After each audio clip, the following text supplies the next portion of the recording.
Hello everybody and welcome back for another video. Today I'm just going to post me playing some tournaments here, just some games, probably not the whole tournament of course, but I'll see if I can finish this stream here. Whether win or lose, I'll just try to comment on what I'm doing.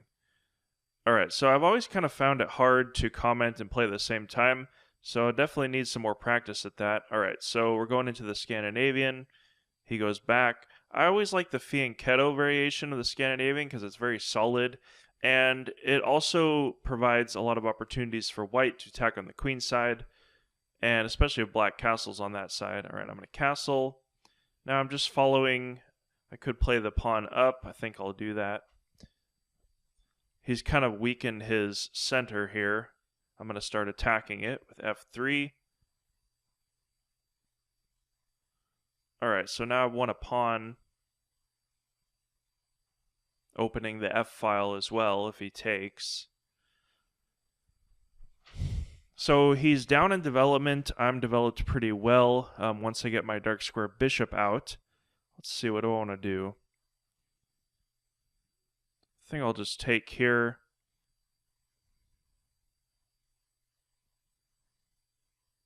Now I have a lot of opportunities to stack up on the king side, but my main goal in this position is to prevent black from castling queen side if I can, because he's probably going to move this bishop or queen and then try to shelter his king on the queen side.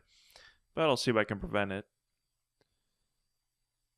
Now when I see a 1500 player, I know that they won't play the most accurate moves, but I always try to play my own accurate moves. This is a perfect example. Alright, so I can just simply chase the knight and it has to go back. And now I can pin it. But I think I'll just take and weaken the king side and try to use that initiative to try to get some play.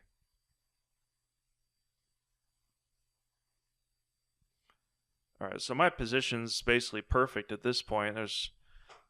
Alright, now that's definitely a big problem for him. If he moves here, then I can check and win this rook and most likely get a mate. Alright, so he's gonna have some big problems now. Check.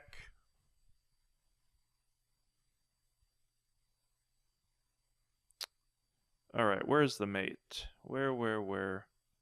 I can take, but do I really want to do that right away? I'm trying to find the checkmate.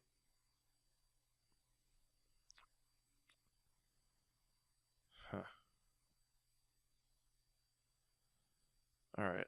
You know, sometimes I'll just trade down in a blitz game. I'll get a win eventually anyway. Alright, let's see. Take. Check.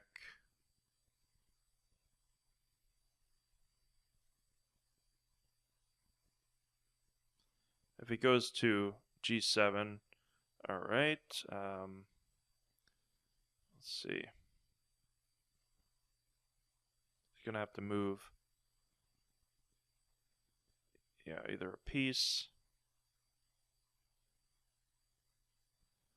There has to be some kind of mate that I'm missing here.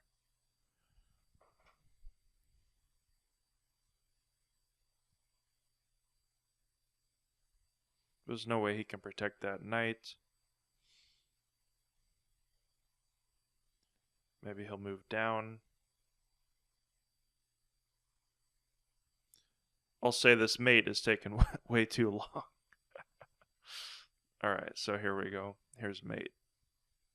There we go. Alright, so let's just go through that. So basically I just developed, didn't really follow any theory at this point after he played f5, which is a huge mistake. Really, in this kind of position, black wants to develop his knight or his bishop, get his queen out, and castle either kingside or queenside.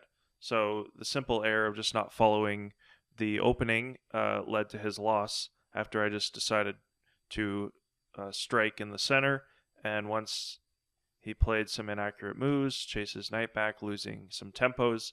After I take and bring my knight in, it's basically all over.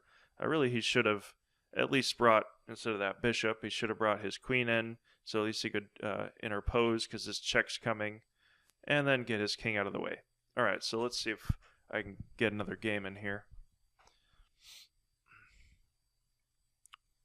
I feel like my quality of play has been pretty good, but I've just not really been as quick or as accurate in the end of games.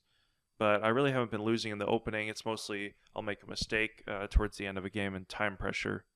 So I've really been working on that because even in tournament games, I've had that problem.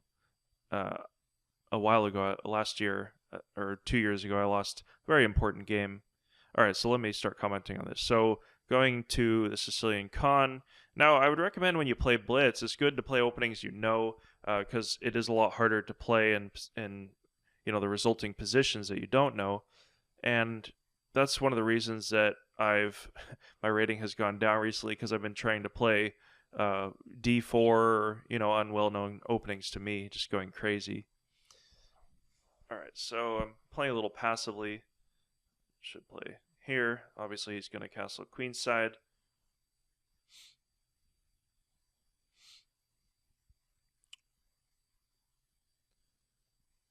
All right, so now we're going to have a king versus queenside race. And let's see where this is going to go.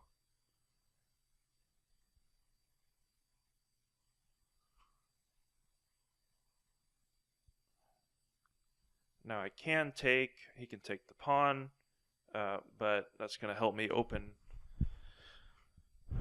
up this position anyway. All right, now I'm threatening 2 pawns. Let's see if he can find a way to protect them.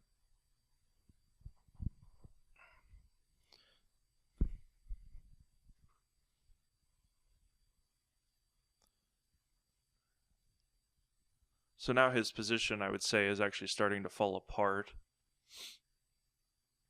All right, so I want to be careful about taking too much, but let's see what happens here. I can take that pawn, hit the queen.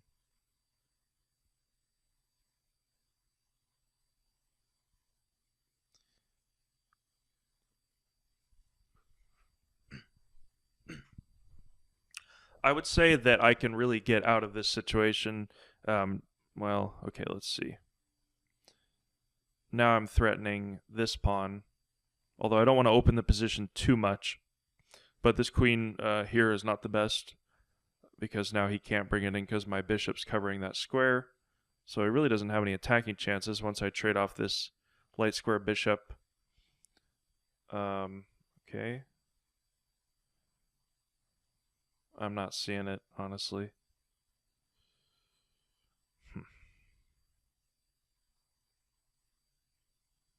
I'll just move here.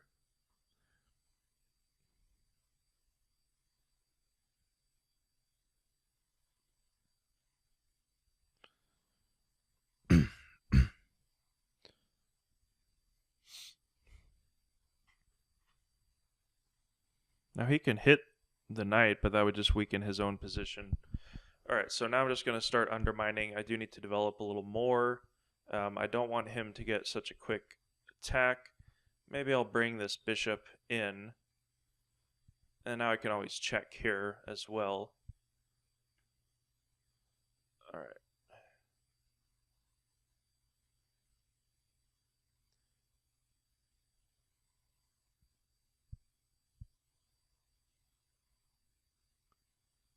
All right, so now I'm just going to start pushing.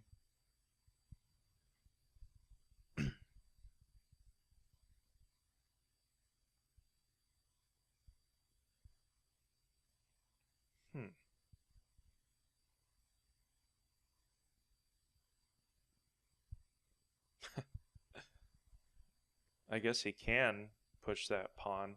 All right, so I got to be careful not let him. I'm just trying to calculate here. Don't get too sloppy, I guess. All right. Let's see here. All right, so now I got both my bishops out. I do feel pretty good about this. I can always take this knight, All right.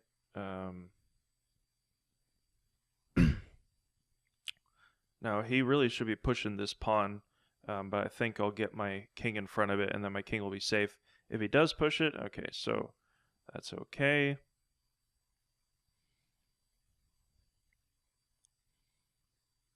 I can basically just trade down, but I might try to go for a mate. I could go queen to h or a4. Let's see here. All right, well that just helps me. Oh. Okay, well I'll get a mate anyway. Now he could have interposed with the knight here. That would have been trouble for me. Although after he did that, I see now that, so if I would have interposed the knight, then I could have pinned, but I just went for a mate. All right. So this was definitely a harder game because there was kind of a race on either side. But the problem is, so I did basically give away a pawn. But the problem is that when he takes the pawn, he's wasting time and not developing on the king's side, basically for his own attack. And he also opens up files that I can attack, bringing his pawn closer to where I can play a5. So you got to look at these dynamic situations in chess where you can just try to force it open. Now, I would say that when I started playing chess, I really had trouble with these kinds of positions because they are very tactical, but that's how you get better at them. And you just need to look through the lines and try to see where it ends. And you get better at it with practice, but you know, it's not so easy. Thanks for watching Chess Diagnostic. I encourage you to subscribe and hit the bell so you receive all the notifications when I release a new video. If you want to support the channel, you can do so through PayPal, cryptocurrency, or you could check out the Chess Diagnostic apparel shop where I have all kinds of designs that I made myself for t-shirts, hoodies, and I'll add new designs weekly. Thanks for watching, and I'll see you in the future. Everywhere that you want to.